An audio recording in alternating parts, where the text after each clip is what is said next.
하나님 아버지 은혜를 감사합니다. 귀한 시간을 우리에게 주셨사오니 기도함으로 하나님께 나갑니다.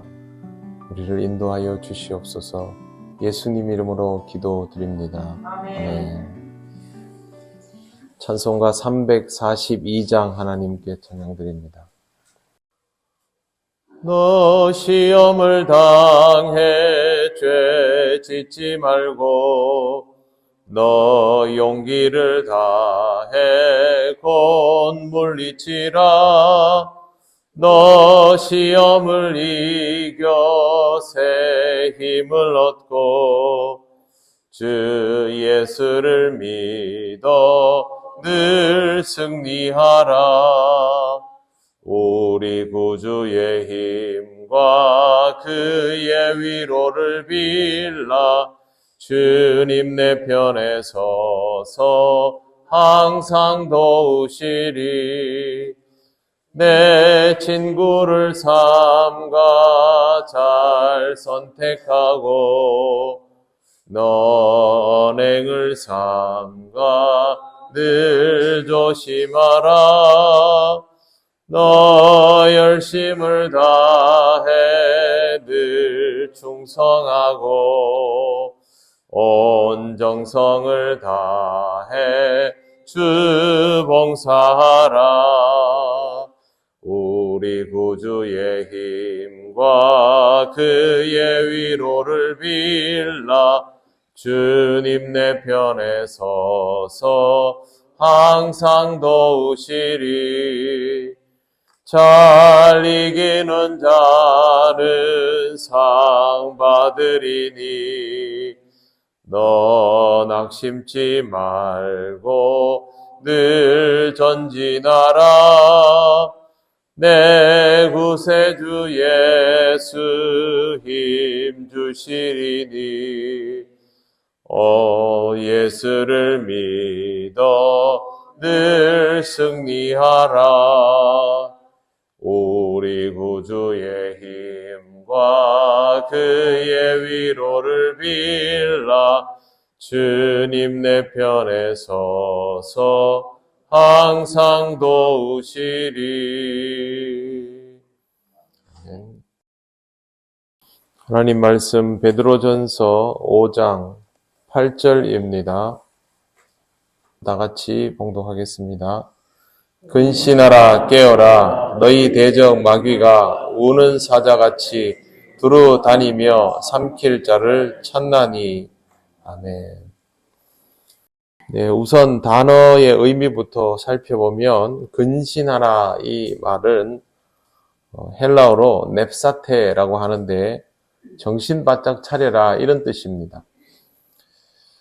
군인으로 입대를 하면 얼차려라는 것을 많이 봤습니다. 흔히 이제 기합이라고 불리우는데 처음에는 이 얼차려를 받으면 기분이 굉장히 안 좋습니다. 그리고 괴롭힘을 당한다라는 생각이 아주 많이 듭니다만 이런 얼차려들을 받다 보면 자기도 모르는 사이에 순식간에 긴장을 하는 법, 또 어떤 상황에도 긴장을 풀지 않는 법을 몸이 익히게 됩니다.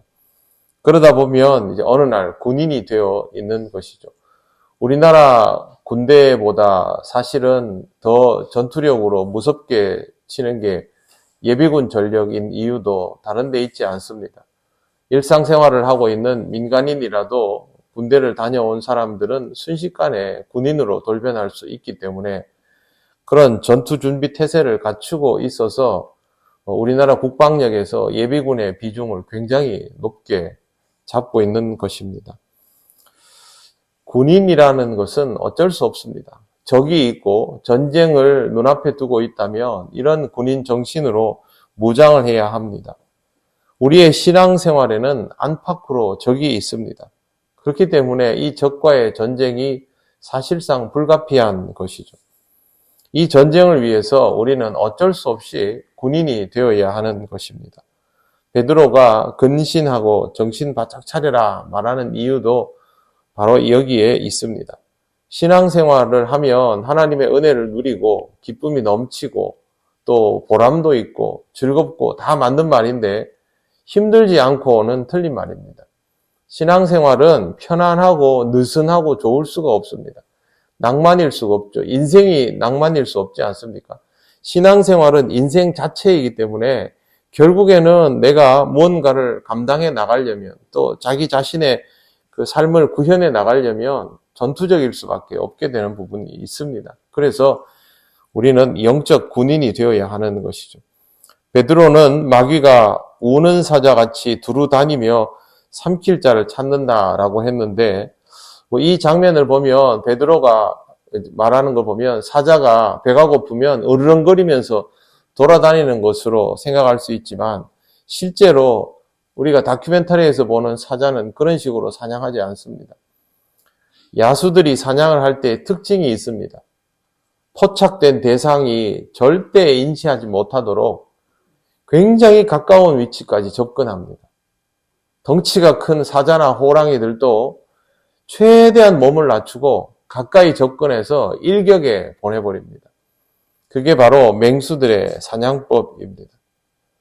사탄은 우리를 사냥하는 사자와 같다라는 말은 맞습니다만 사냥법은 상대방이 도망가지 못하고 잡으려면 반드시 거기에 합당한 방법을 쓰게 되어 있죠. 사탄이 우리에게 사용하는 방법이 우리가 알아차릴 만한 방법을 사용하겠습니까? 도망갈 수 있는 여지를 충분히 두면서 그렇게 하겠습니까? 우리로 하여금 긴장을 하도록 그렇게 만들겠습니까? 그리스도인들은 어려움이 닥친다 하면 기도합니다. 평소에 하지 않던 사람도 기도합니다. 그러면 사탄이 우리에게 외부적인 어려움을 주어서 기도하게 만드는 일을 더 많이 할까요? 아니면 우리로 하여금 기도하지 않도록 만드는 일을 더 많이 할까요? 후자입니다. 그래서 사탄도 우리의 시야에 있지 않습니다.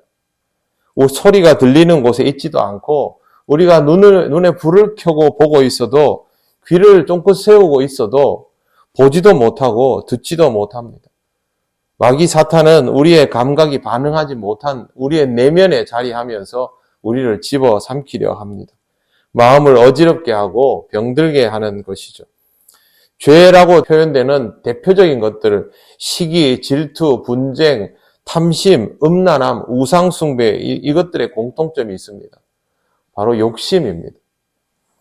마귀는 우리를 공격하는 것이 아니라 우리의 마음과 우리의 바램들을 부추깁니다. 그것이 옳은가 아닌가를 따지지 않고 정당화하도록 해줍니다. 사람이 지적을 당하면 그것을 통해서 자신을 돌아보게 될 텐데 인정을 해주면 돌아보지 않습니다. 그래서 권력도 통제받지 못하는 권력이 제일 무섭다라고 말하는 것이 바로 이런 이유입니다. 우리도 누군가로부터 통제받지 않고 칭찬받고 인정받고 정당화시켜줘 버리면 우린 잘못해도 잘 모릅니다. 직장 상사들이 갑질을 할 때 누가 얘기해 줄 수 있습니까? 아무도 얘기하지 않죠. 오직 자기 자신만이 스스로에게 말할 수 있지만 자기 자신의 내면에서 직장 상사가 그럴 수도 있지. 그 정도 위치에서는 그렇게 할 수도 있는 거 아닌가. 이 한마디만 해주면 그 사람은 이 죄를 멈추지 못합니다. 우리들이 사람들 앞에서 나쁜 말을 하고 나쁜 마음을 품고 나쁜 행동을 할 때 우리의 마음속에서 누군가가 한마디만 해줘도 되죠. 너를 위해서는 그 정도는 괜찮다. 그럼 끝나는 겁니다. 여러분, 마귀 사탄이 어떻게 우리에게 다가오겠습니까? 너 자신을 지켜라. 너를 위해서는 그 정도면 괜찮다. 신앙생활이라는 것이 다 그런 것 아니냐. 하나님은 필요할 때만 찾으면 되지 않느냐. 답답한 게 있으면 그때 하나님께 구하고 그 다음에는 너 하고 싶은 거 하고 살아라. 정말 우리가 듣고 싶어하는 말들만 다 던져줍니다. 그렇기 때문에 마귀 사탄이 무서운 것이죠. 베드로가 근신하라라고 말하는 이유를 잘 보아야 합니다. 예수님은 우리에게 단 한 번도 달콤한 말씀을 하신 적이 없습니다. 누구든지 나를 따르려거든 자기를 부인하고 자기 십자가를 지고 나를 쫓을 것이니라. 이보다 더 무거운 말씀이 어디 있습니까? 우리가 예수 그리스도를 통하여 구원받는 것은 너무도 기쁜 일이지만 그 삶은 결코 호락호락하지 않습니다. 인생은 내 마음대로 살면 흡족할 것 같지만 내 마음대로 사는 그 순간이 바로 마귀에게 삼켜지는 순간입니다. 그러므로 마귀에게 삼켜지지 않도록 주의하시기 바랍니다.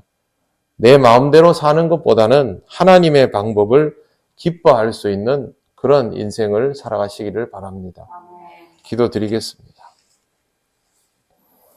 하나님 감사합니다. 하나님께서 우리에게 주신 이 말씀을 마음속 깊이 새기며 오늘도 우리 스스로를 살피며 하루를 살아가기를 원합니다. 우리가 듣고 싶어하는 말들보다 들어야 하는 말들에 더욱 주목하게 하시고 다른 사람들이 보는 것보다 우리 자신을 더 엄중하게 보게 하시고 그 가운데에서도 하나님의 은혜와 사랑 속에서 살아가는 기쁨이 있게 하여 주시옵소서. 오늘도 하나님 앞에 영광을 돌리며 은혜 가운데 살아가기를 간절히 원하오며 예수님 이름으로 기도드립니다. 아멘. 하늘에 계신 우리 아버지, 아버지의 이름을 거룩하게 하시며 아버지의 나라가 오게 하시며 아버지의 뜻이 하늘에서와 같이 땅에서도 이루어지게 하소서. 오늘 우리에게 일용할 양식을 주시고 우리가 우리에게 잘못한 사람을 용서하여 준 것 같이 우리 죄를 용서하여 주시고 우리를 시험에 빠지지 않게 하시고 악에서 구하소서.